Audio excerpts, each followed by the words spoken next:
DElEd संयुक्त प्रवेश परीक्षा की तैयारी कर रहे आप तमाम युवाओं को मैं Ravi unique new Bharati publication और ऑनलाइन यूट्यूब चैनल पे आप सभी लोगों का शुक्रिया अदा करता हूं, बहुत बहुत धन्यवाद पेश करता हूं, बहुत बहुत शुभकामनाएं पेश करता हूं।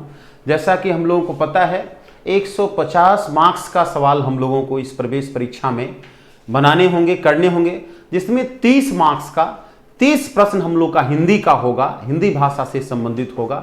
हिंदी भाषा से संबंधित प्रश्नों में हिंदी भाषा, व्याकरण और हिंदी के शब्दों से संबंधित प्रश्न पूछे जाते हैं, जिसका मानक, जिसका एक लेवल जो होता है, स्टैंडर्ड जो होता है, वो 9वें 10वें क्लास का स्टैंडर्ड का प्रश्न होता है। तो आइए बिना समय गवाए हुए सीधा हम आप लोगों को प्रश्न की ओर ले चलते हैं। देख पा रहे हैं आज हम लोग model practice set 3 unique Bharati publication की जो बुक है, ये question bank model practice set वाली जो बुक है, उसका मॉडल प्रैक्टिस सेट नंबर 3 का हिंदी भाषा का हम लोग काम कर रहे हैं। देखिए सबसे पहले अनुच्छेद से संबंधित प्रश्न पूछे गए हैं डियर। देखिए प्रश्न क्या कह रहा है। यहां प्रश्न एक अनुच्छेद है जिसमें ब्लैंक्स बनाए हुए हैं, रिक्त स्थान दिए हुए हैं। उस रिक्त स्थान पे ऑप्शन से, विकल्प से सही विकल्प को चुन करके रिक्त स्थानों की उनके भाव के अनुसार पूर्ति करनी है। देखिए सत्य भाषण से मनुष्य की आत्मा क्या होती है? सत्य भाषण से, सत्य बोलने से मनुष्य की आत्मा को संतुष्टि मिलती है, शांति मिलती है, आत्मा को ऊर्जा मिलती है, आत्मा मजबूत होती है, मतलब पॉजिटिविटी बात है। इसलिए इसमें ऐसा वर्ड डालना होगा जो पॉजिटिविटी को डिनोट करता है, जो सकारात्मकता को दिखाता है। सत्य भाषण से मनुष्य की आत्मा बलवान होती है, दुर्बल होती है, समाज होती है कि निंदा होती है। तो समाज और निंदा शब्द है, यहां पे कोई मीनिंग लेकर के ही नहीं आएगा, अर्थात समाज और निंदा शब्द तो हमारा पहले ही कैंसिल हो गया डियर। नेक्स्ट देखिए दुर्बल और बलवान। दुर्बल का मतलब होता है माय डियर कमजोर। सत्य बोलने से मानव की आत्मा, मानव की चेतना कमजोर नहीं होगी, मजबूत होगी, सत्यनिष्ठ होगी, अच्छा बनेगी। अर्थात जवाब हमारा क्या होगा? 1 नंबर होगा। प्रथम विकल्प हमारे इस प्रथम स्थान पे सही होगा। आगे देखिए उसके मन को सुख और, सत्य बोलना जो है क्या करता है? सत्य बोलना जो है किसी व्यक्ति के मन को सुख और बड़ाई प्राप्त होती है। नहीं, उसके मन को सुख और बड़ाई प्राप्त होती है, कमी प्राप्त होती है, अशांति प्राप्त होती है, नहीं शांति प्राप्त होती है। क्योंकि गद्यांश जो है, अनुच्छेद जो है सकारात्मकता को लिए हुए है, अतः यहां पे शब्द सकारात्मक होगा, नेगेटिव वर्ड नहीं होगा, नकारात्मक वर्ड नहीं होगा। सत्यवादी को कभी यह भय नहीं रहता है। सत्यवादी अर्थात सत्य बोलने वाले लोगों को यह कभी डर नहीं रहता है कि यदि उसकी पोल खुल गई, यदि उसकी जो वो बोल रहा है, यदि उसकी बातें खुल गई, यदि उसकी बर्तन खुल गई, पोल खुल गई, लकड़ी खुल गई, गठरी खुल गई, तो गठरी, लकड़ी और यहां पे बर्तन शब्द का कोई अभिप्राय नहीं है इस गद्यांश में। यदि उसकी पोल खुल गई मतलब यदि वो बोल रहा है, जो बोल रहा है उसकी सच्चाई यदि आ गई समाज के समक्ष, यदि उसकी वास्तविकता आ गई, तो भी उसे डर नहीं रहता है। क्योंकि जो सत्यवादी होता है वो तो सच बात ही बोलते रहता है, सत्य बात ही बोलता है। तो सत्य का सच्चाई यदि आएगा तो उससे समाज में और जो है सकारात्मकता फैलेगी, उसे किसी तरह का कोई डर नहीं होता है। तो क्या होगा? उसे मानसिक शांति रहती है क्योंकि वो कुछ गलत नहीं कर रहा होता है। इसके विपरीत झूठ बोलने वाले व्यक्ति की समाज में निंदा होती है, बुराई होती रहती है, उनकी प्रशंसा नहीं होती है, उनकी अवमानना होती रहती है। ऐसा नेगेटिव वर्ड यहां चाहिए, क्योंकि ये सेंटेंस जो है झूठ बोलने के लिए, नेगेटिविटी के लिए, नकारात्मक काम के लिए ये सेंटेंस है। उसी हिसाब का यहां पे विकल्प चाहिए। तो समाज में पूजा होती है झूठ बोलने का, नहीं प्रशंसा होगी, नहीं मजाक होगी, नहीं निंदा होती है। सही एग्जैक्ट यहां पे सटीक वर्ड हो जाएगा, निंदा होती रहती है। असत्यवादी अपने स्वभाव के कारण कभी, जो असत्यवादी है, जो कभी सत्य बोलता ही नहीं है, वह व्यक्ति चूंकि उसका स्वभाव हो गया है झूठ बोलना, आदतन है, उसकी आदत पड़ गई है, वह कभी भी सत्य नहीं बोल पाता है। क्योंकि उसे सत्य बोलने की हिम्मत नहीं होती है, उसे आदत हो गई होती है झूठ बोलने का, झूठ बोलकर काम चलाने का। तो यहां आपका 5 नंबर में सत्य, बी नंबर विकल्प आपका सटीक विकल्प होगा। अब देखिए, रिक्त स्थान को भरने के लिए सबसे उपयुक्त शब्द का चयन करना है। एक वाक्य है और उस वाक्य के लिए आपको 4 ऑप्शन दिए हुए हैं। लड़का बहुत चालाक है। लड़का यहां पे क्या है बाबू? संज्ञा है। संज्ञा के ठीक पहले जो शब्द आएगा वो क्या आएगा? तो संज्ञा के ठीक पहले जो शब्द आएगा वो विशेषण आएगा। सर्वनाम किसी संज्ञा के बदले में आता है, संज्ञा के साथ नहीं आता है। तो आप जो है यहां पे सर्वनाम है बाबू, वह जो है सर्वनाम और विशेषण दोनों है। हम सर्वनाम है, उस सर्वनाम है, तो इसलिए ये उस सर्वनाम और विशेषण दोनों है, परंतु उस यहां पे सुटेबल नहीं होगा। सुटेबल जो वर्ड है, जो एग्जैक्ट वर्ड है, उपयुक्त जो वर्ड है बाबू, वो है वह लड़का बहुत चालाक है। वक्ता जो है किसी उस लड़के की चर्चा कर रहा है जो वक्ता से वो लड़का कुछ दूरी पे है, समीप नहीं है, दूर है, उस दूरी वाले लड़के की चर्चा कर रहा है। तो यहां जवाब हो जाएगा वह लड़का बहुत चालाक है। वह लड़का बहुत चालाक है। नेक्स्ट देखिए, अगले प्रश्न क्या कर रहा है? मुझे अभी अपना गृह कार्य पूरा करने हैं, नहीं तो गुरुजी से डांट पड़ेगी। मुझे अभी अपना गृह कार्य पूरा करने हैं, नहीं पूरा करना है। आकार देना होगा। पुल्लिंग की अभिव्यक्ति है, पुल्लिंग की अभिव्यक्ति है, उभयलिंग या स्त्रीलिंग की अभिव्यक्ति नहीं है। इसलिए लिखना होगा मुझे अभी अपना गृह कार्य पूरा करना है। गृह कार्य पूरी करने हैं नहीं होगा। गृह कार्य पूरे करना है यह नहीं होगा। गृह कार्य पूरा करना है, आपका बी नंबर जवाब होगा। गृह कार्य पूरा करना है, जवाब बी नंबर हो जाएगा। पुल्लिंग की अभिव्यक्ति है इसलिए आकार लगेगा। विभूति शब्द के पर्यायवाची शब्द का चयन करें। यहां पे वर्ड दिया हुआ है क्या माय डियर? विभूति। विभूति का मतलब क्या होता है? विपुलता, समृद्धता, समृद्धि की हालत, समृद्धि वाली स्थिति, किसी चीज की कमी वाली स्थिति नहीं, सभी चीजों से भरा पूरा हुआ, उसी को बोलते हैं विभूति। तो प्रतिभूति, प्रतिभूति इसका पर्यायवाची नहीं। सुंदरता, सुंदरता पर्यायवाची नहीं होगा। अनुभूति, अनुभूति का मतलब होता है अनुभव होना, यह भी पर्यायवाची नहीं होगा। यहां पर्यायवाची क्या हो जाएगा बाबू? ऐश्वर्य। ऐसो, ऐसो, ऐश्वर्य। ऐश्वर्य का मतलब होता है विपुल राशि होना, काफी होना, धन्य धान्य का अभाव नहीं होना, पर्याप्त मात्रा में धन्य धान्य होना, ठीक है, विपुलता होना, पर्याप्त मात्रा में चीजें उपलब्ध होना, उसी को बोलते हैं विभूति या उसको बोलते हैं ऐश्वर्य। तो जवाब क्या हो जाएगा? डी नंबर हो जाएगा। नेक्स्ट प्रश्न देखिए क्या कर रहा है। अंग का है हिस्सा। अंग का क्या चीज हिस्सा है? तो अंग, अंग का मतलब होता है हिस्सा। अंग का अभिप्राय होता है हिस्सा। कहते हैं कि ये फलाने का अंग है, यह उसी का हिस्सा है, उसी का भाग है, उसी का पार्ट है। तो अंग का वचन है हिस्सा? नहीं। अंग का क्या चीज? लिंग है हिस्सा? नहीं। अंग का विलोम है हिस्सा? नहीं। अंग का अर्थ है हिस्सा। अंग का मतलब होता है हिस्सा। जवाब आपका क्या हो जाएगा? बी नंबर हो जाएगा। नेक्स्ट प्रश्न जो है बाबू वो क्या है? मेज के बिल्ली बैठी हुई है। तो मेज के कहां बिल्ली बैठी हुई है? तो मेज के साथ। तो मेज जो है ये कोई जो है से लिविंग बीइंग नहीं है, कोई पशु नहीं है, कोई पक्षी नहीं है कि जिसके साथ वो अकम्पेनी कर रहा है, संगति कर रहा है बिल्ली, ये नहीं होगा। मेज के भीतर ये कोई वैसा खाली जगह नहीं है जिसके मेज के भीतर समाया हुआ है, तो भीतर भी नहीं होगा, बाहर भी नहीं होगा। यहां हो जाएगा मेज के नीचे बिल्ली बैठी हुई है।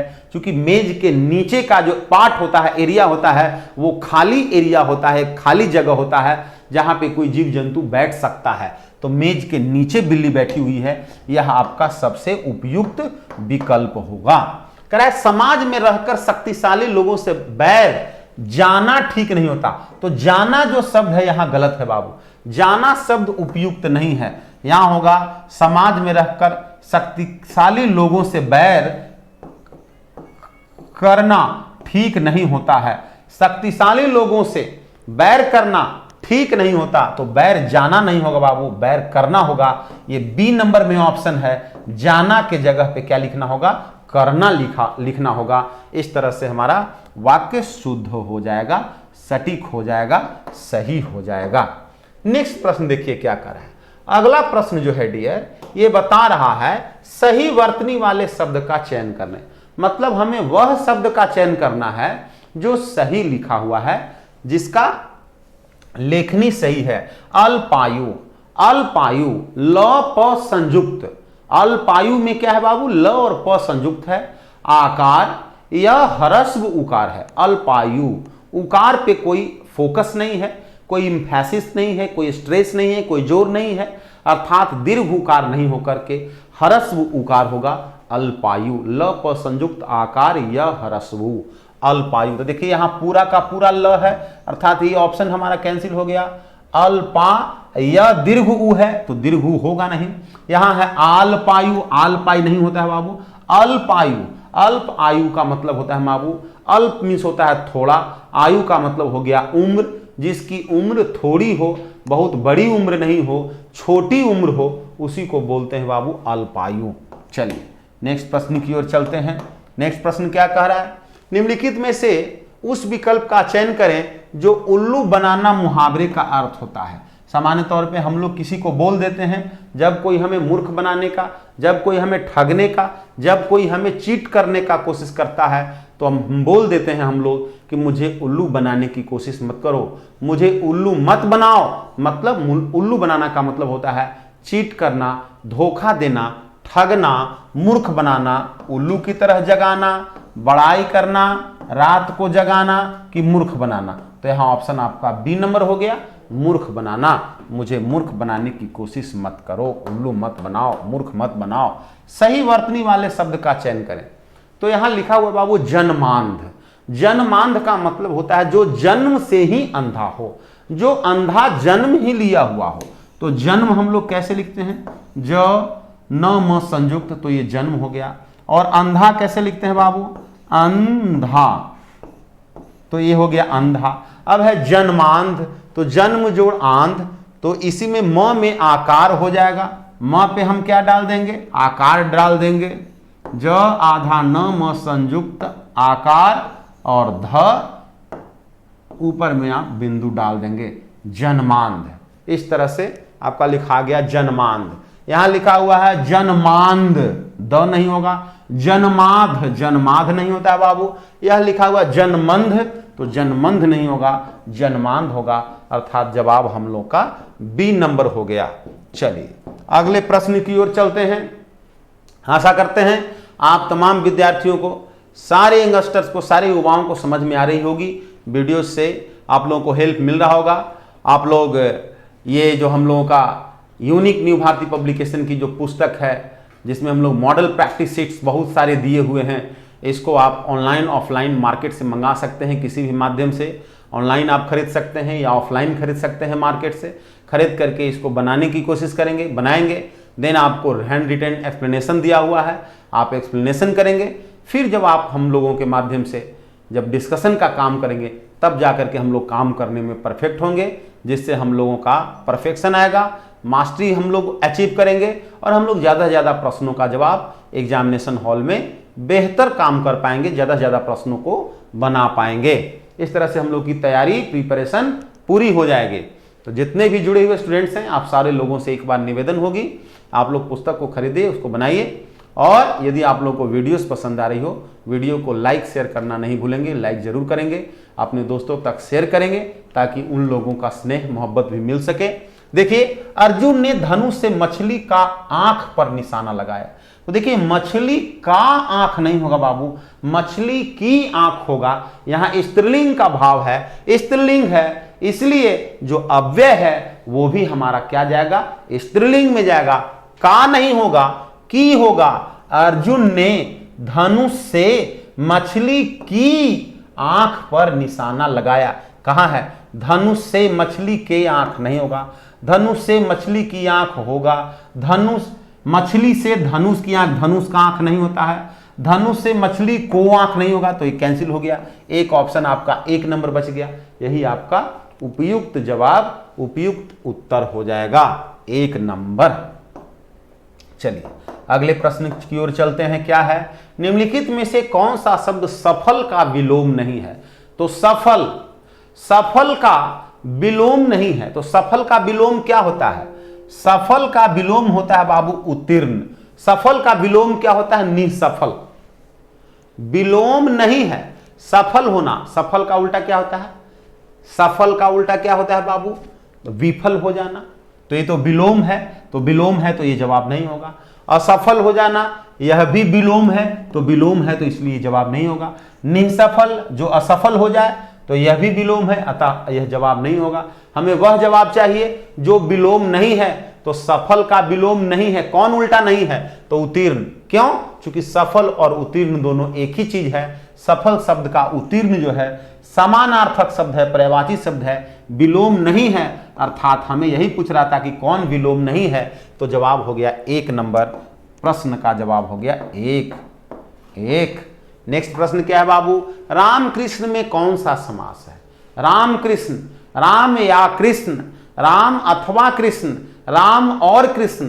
तो जब दो सामासिक पदों के बीच अथवा या और की अभिव्यक्ति छुपी हुई हो, वैसे समासिक पद को द्वंद्व समास कहते हैं। क्या कहते हैं? द्वंद्व समास कहते हैं।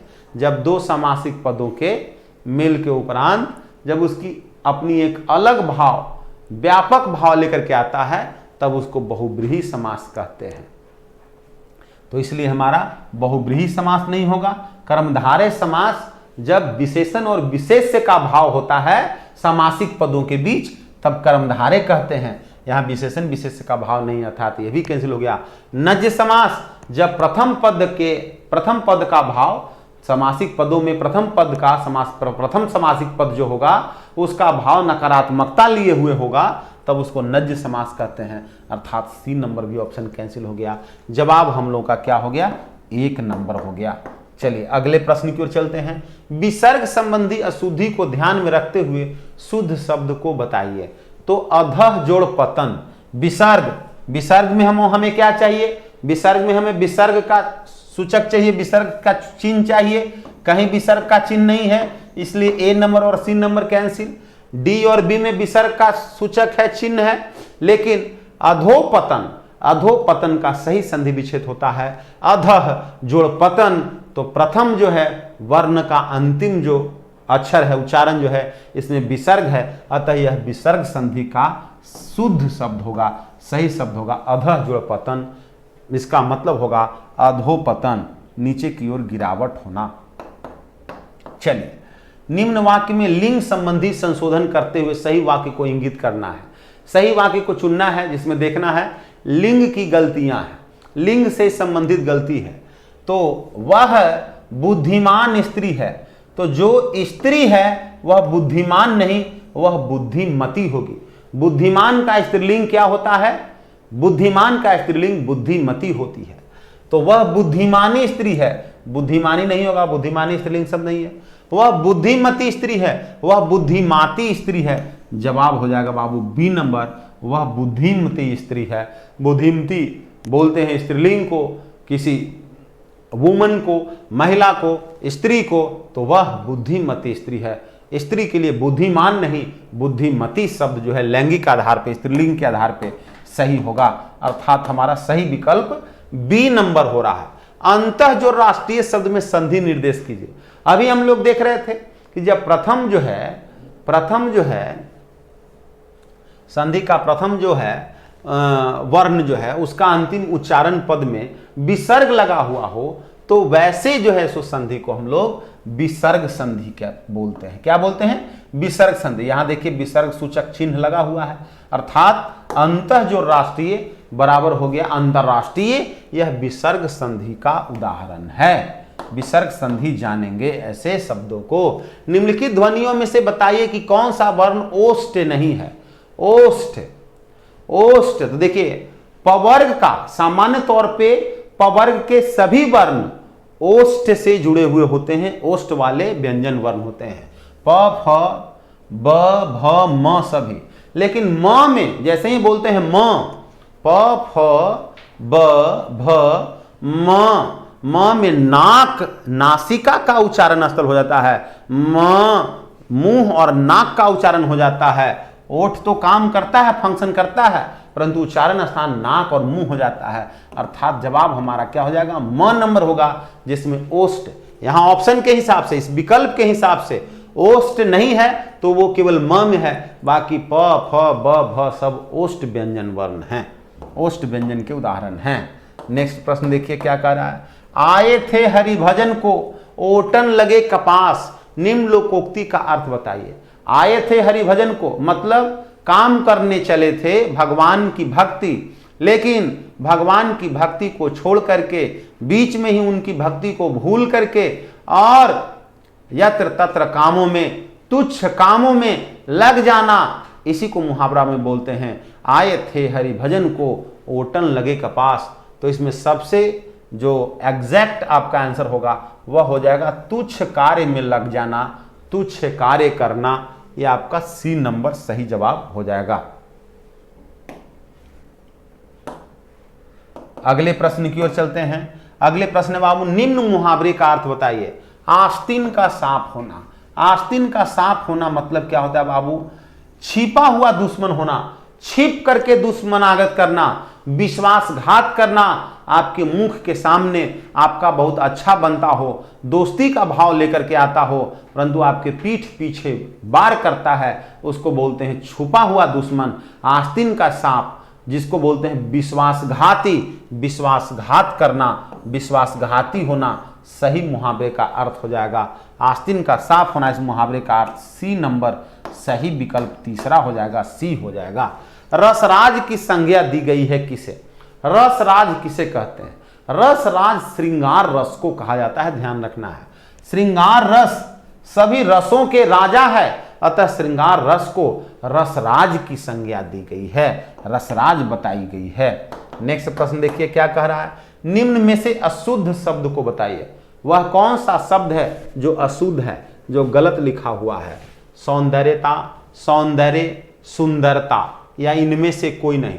तो 25 नंबर का जो प्रश्न है इसमें कौन है जो गलत लिखा हुआ? तो देखिए सौंदर्य, सुंदरता ये सब सटीक है। सौंदर्यता नहीं होता है, सुंदरता होता है, या फिर सौंदर्य होता है, सौंदर्यता कोई शब्द नहीं है। तो सौंदर्यता हमारा गलत हो गया, अर्थात यही हमारा ऑप्शन होगा। अशुद्ध शब्द को खोजना है, अशुद्ध शब्द यही है, गलत यही है। जवाब आपका 1 नंबर हो जाएगा। कह रहा है शुद्ध वर्तनी बताइए। शुद्ध वर्तनी कौन है? पैतृक। तो पैतृक, पैतृक नहीं होता, पैतृक होता है।